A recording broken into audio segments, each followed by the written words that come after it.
What's up YouTube, Dal here from Zephyr Wargames, bringing you an update to Darklords. Now Darklords is one of my favourite looking decks, and they received a lot of brand new support. Technically I think it was 5 cards from Rise of the Duelist, not more so than the brand new fusion monster of the first Darklord. Now obviously it was originally named Lucifer, but due to TCG censorship that has now been changed.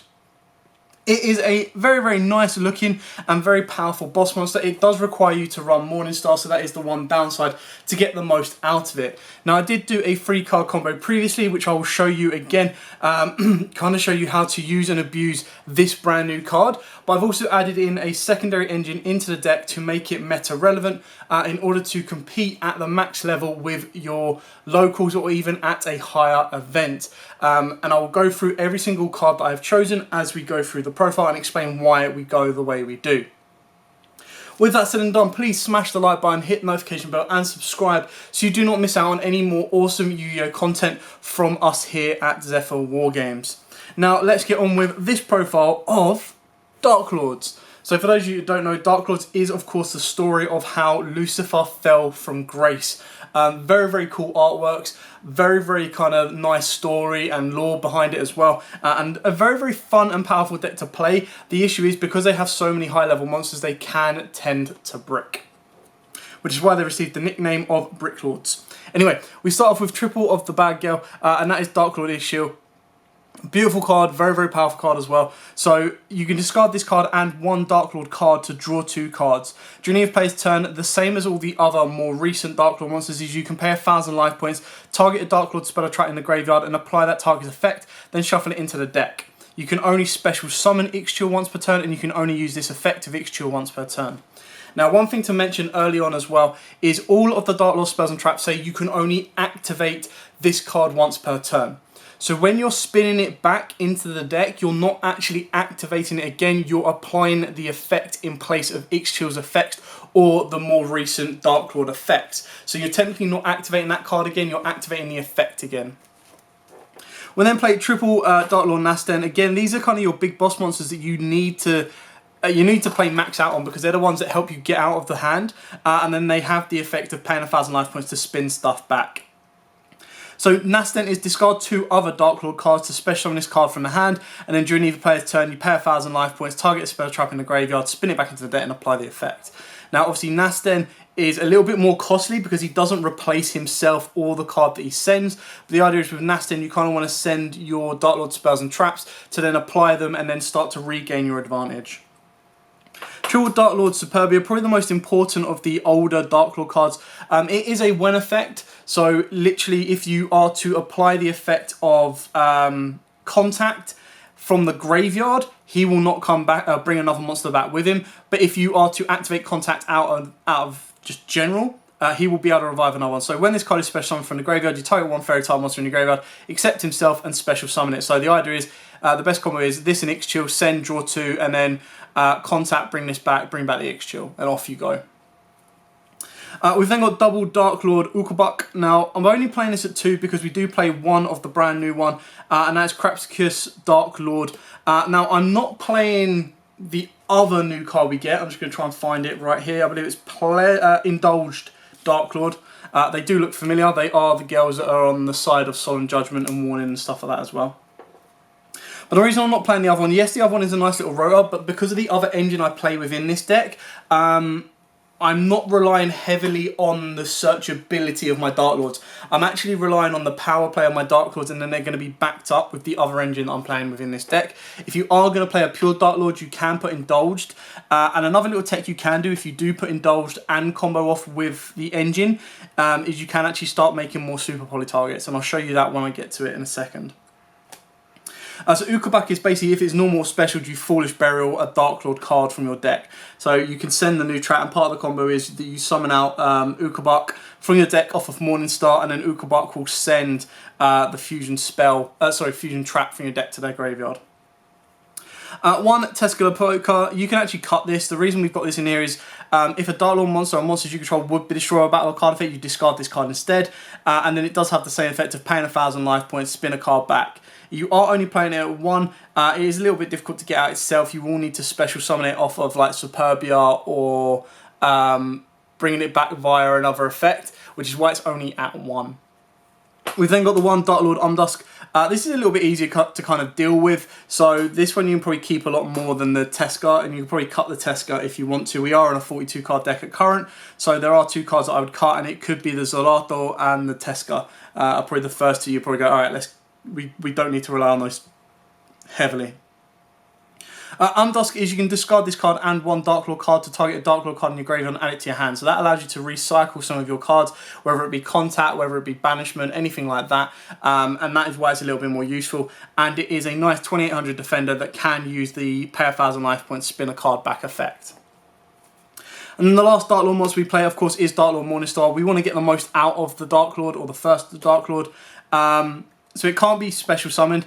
If this card is tributed or tribute summoned, you can special summon Darklord monsters from your hand and or deck up to the number of effect monsters your opponent controls. While you control another Darklord monster, your opponent cannot target this card with card effects. Once per turn, you can send cards from the top of your deck to the graveyard equal to the number of Darklord monsters on the field. And if you do, gain 500 life points for each Darklord card sent to the graveyard by this effect. Now, literally the only reason we're going to be using him is we're going to make use of the Link monster to be able to drop this during our opponent's turn. You can try and drop it during your turn 0 as well if you want to, and if you open up with it. But there's a lot of synergy where you're going to be searching it with the Link monster and then drop it during your opponent's turn. Once your opponent starts to build up a board or put a couple of monsters on board. And again, this is where Indulged comes in, because Indulged gives a monster to your opponent's side of the field, so it gives an instant plus to your Morningstar. But I really don't like giving my opponent, because it's not giving them a card that basically can't be leave the field or can't be linked or can't be anything with. You're basically giving them a free material to help break your board or help deal with your board. So you have to be very, very careful with what you do eventually end up giving them. Because you don't want to give them Zorato, because they just discard a dark and nuke your entire board. You can give them the other ones, but the other ones are all big boss monsters. So the only one I'd want to give them would be something like Ukabuk.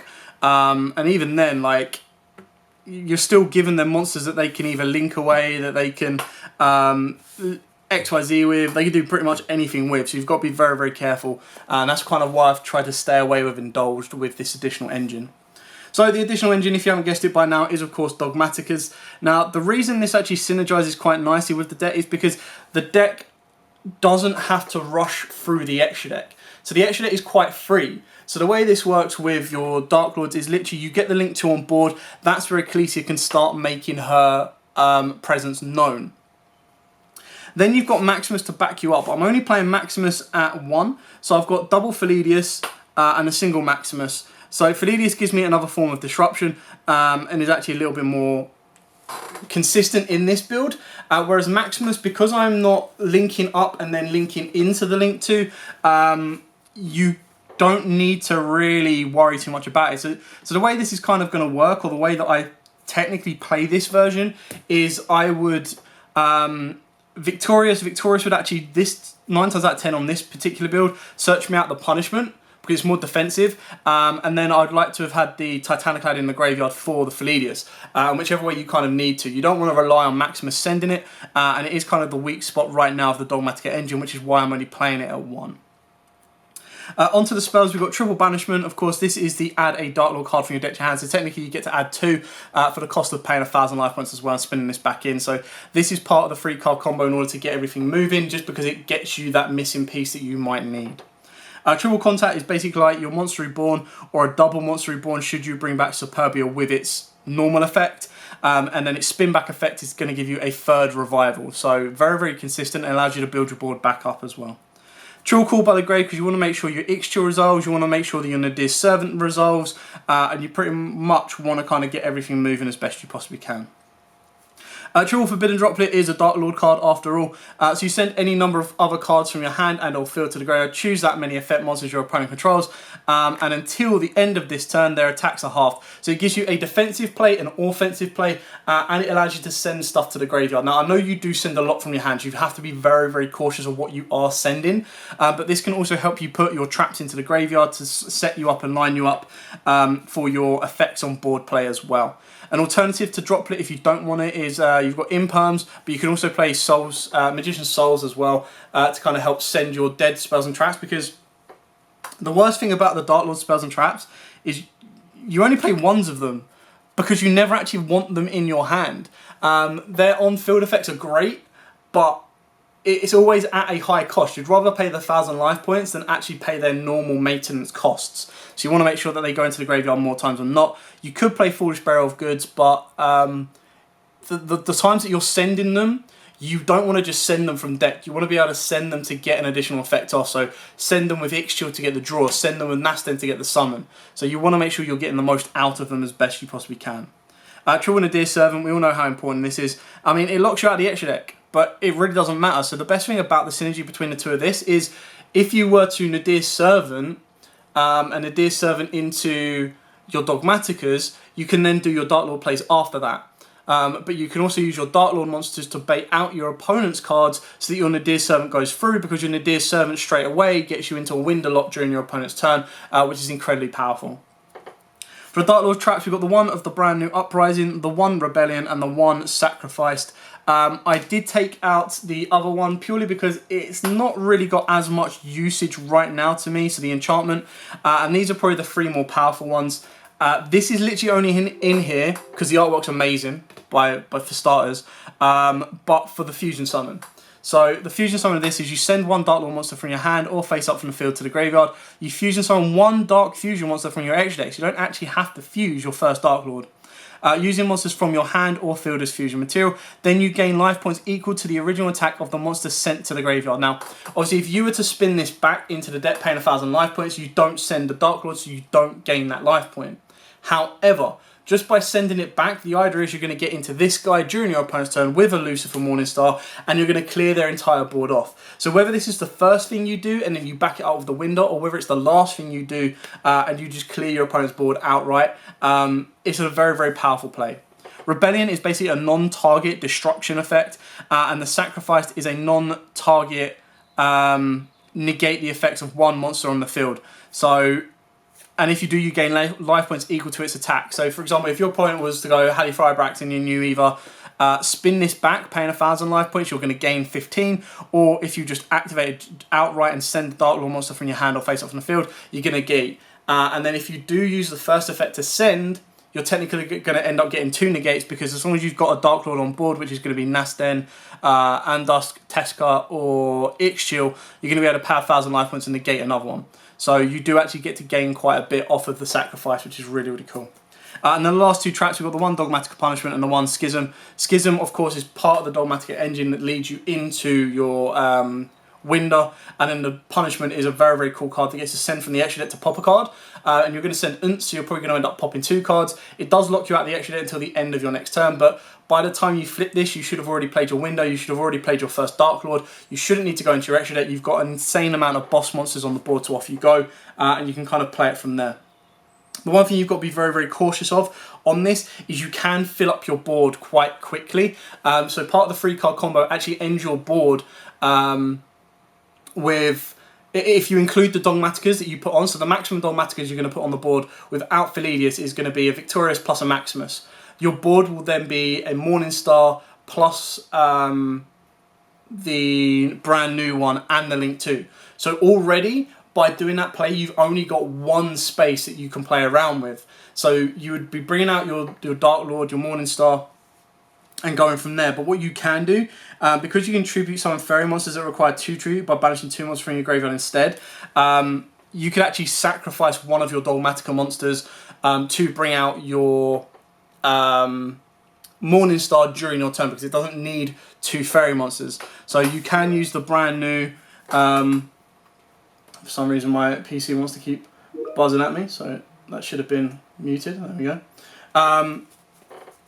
You can use the brand new Darklord to, during your opponent's main phase, tribute summon.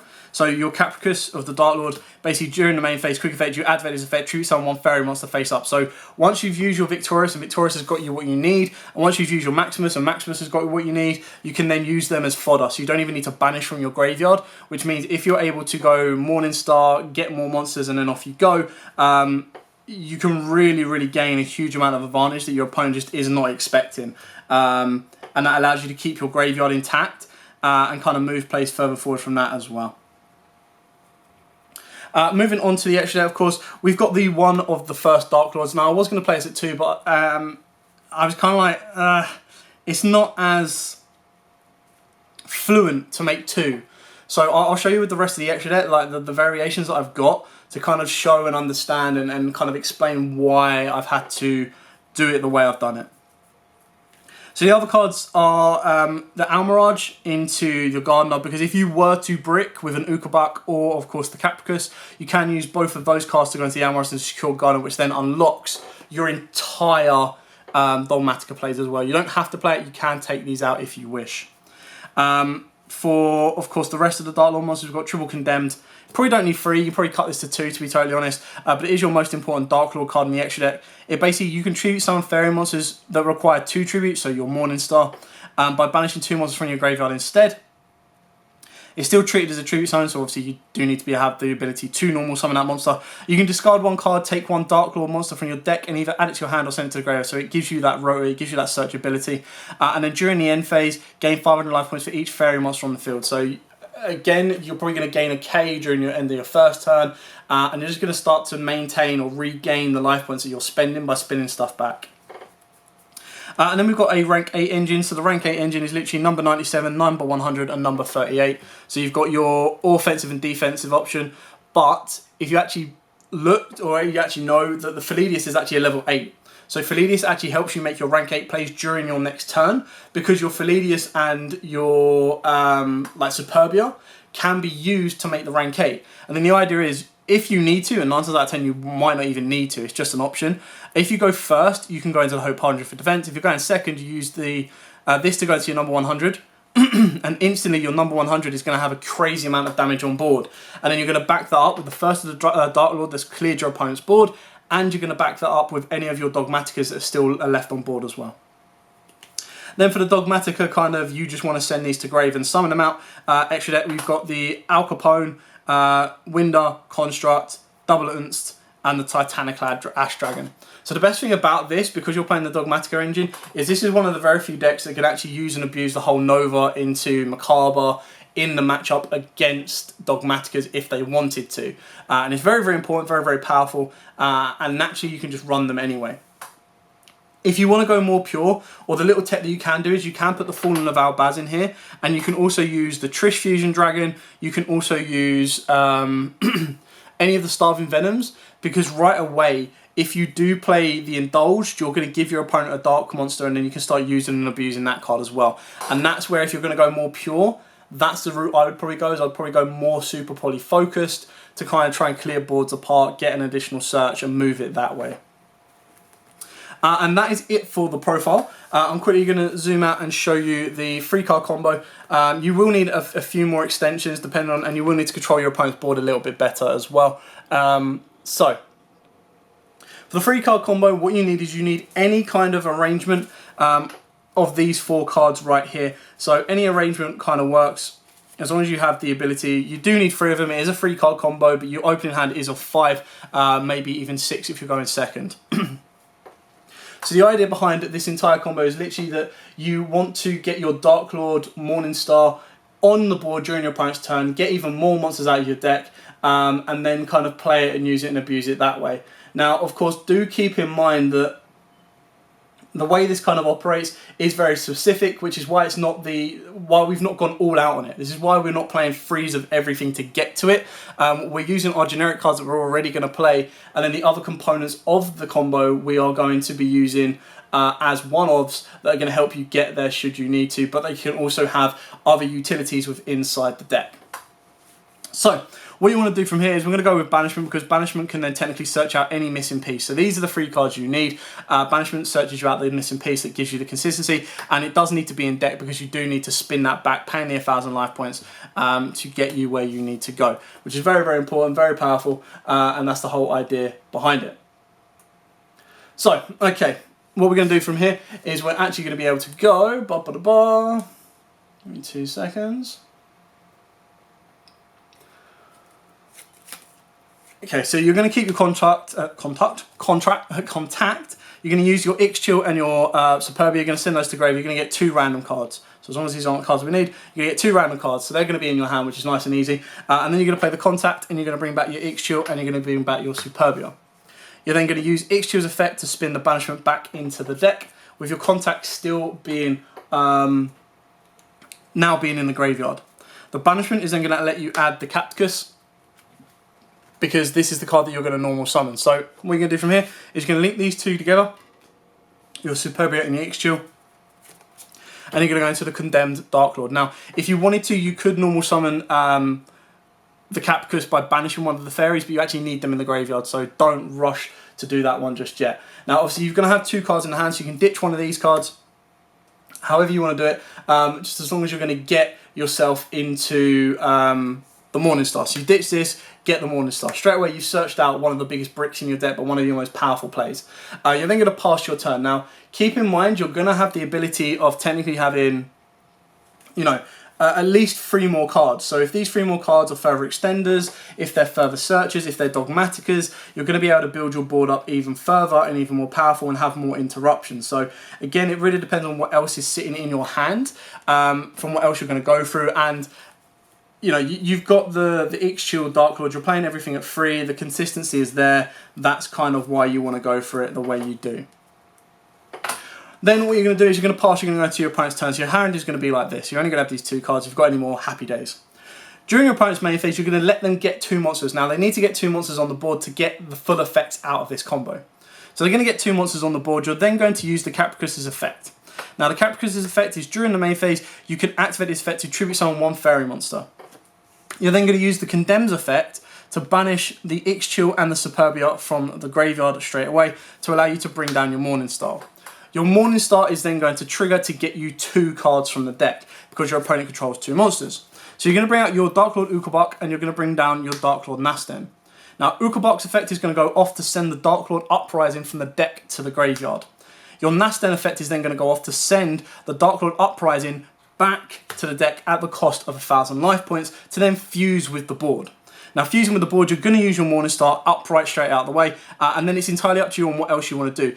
If you wanted to and you had more Darklords in the board, you could use Nasten to bring back an Yugioh, and then Yugioh could then pay the 1,000 life points. So it just gives you that additional monster on the board. So you're going to use Morningstar because you want to get the full effect out of the first of the Darklord. You might as well get rid of the Capticus because it is the weakest, and you might as well get rid of the Ukobok as long as it is 3 fairies. This will then allow you to summon down your first of the Darklord, and its fusion summons using Morningstar as material, so you get to destroy all cards your opponent controls. So it just literally just goes board wipe. Now, if you feel that you could wait longer until the end phase to activate the effects, then by all means you can do, and kind of move it from there. Then during the main phase, quick effect, you pay 1,000 life points, especially on 1 fairy monster from your hand or graveyard in defense position. So again, if you were to get rid of Nasten, you could bring Nasten back and off you go. And if you bring back an Yugioh, or a card that hasn't paid 1,000 life points, you could then do that, spin back the Contact and get another monster back as well. So it allows you to regain your board advantage after clearing off your opponent's board, and then if they're able to still build up from there, that's where the rest of the engine, the Dogmatikas and the rest of the back row comes in to help. So once that's done, its duties you are kind of then free to do. Now they've got to get rid of a 4K monster that they can't target. So they're not going to be able to impermanent, they're not going to be able to do anything. You can bring back your fairy monsters, you can kind of build your board further from there. So if you were to play through this, obviously the only time you would declare to activate Capticus's effect is if you feel you're in danger. If they do drop an imperm, you can then chain it and get your Darklord on board, but you're not going to nuke the board. But you keep in mind, you don't actually have to trigger the Nasten. That's the one big thing you've got to remind, is that the Nasten isn't a quick play to the on summon. So if your opponent goes imperm on the Capticus to get rid of it, you chain Capticus's effect, banish the 2, bring down your Morningstar. Morningstar, as long as you control another Darklord, which you do, can't be targeted. So then you're going to get the 2 on board. Now, an imperm on the Ukobok is going to suck, but by the time you've done this play, they're going to have 2 monsters on their board already. You do have to be very careful, because if they do imperm this early, you are only going to get the Morningstar. But then that's where you do it a little bit smarter, and you can, if you've got another Darklord, bring down a different card and start paying 1,000 life points to build your board up. So it's not an unbreakable kind of combo, it is just a cool 3-card combo within this deck that can get you into the brand new, the first of the Darklord, give you an insane boss monster on the board, and control your opponent a lot more with Darklords than initially they were able to. Because I mean, in the past they were literally like, okay, we've made a rank 8, try and beat it, let's go. Whereas with this, and especially comboing with the Dogmatikas, you're able to go, okay, you've got to get past my Dogmatika engine and my Darklord engine, plus I've got the boss monsters ready to go. You're going to struggle to deal with this. I've got first turn plays, I've got second turn plays. I've got enough to bait your stuff out, and it actually gives Darklords a very, very powerful and competitive edge. Anyway, thank you so much for watching. I hope this all made sense. I hope this gave you a couple of insights into the deck itself, and I hope it gave you a couple of insights into different strategies and different routes that you can take with this deck as well. Like I said, it's one of my fun ones. I really, really like the way it looks. I think it's incredibly powerful, and I think it's definitely worth looking into to take to your locals as well, and maybe even higher up on top of that. But for now, thank you so much for watching. Don't forget to like, comment, subscribe, share, and until next time, guys, as absolutely always, happy dueling.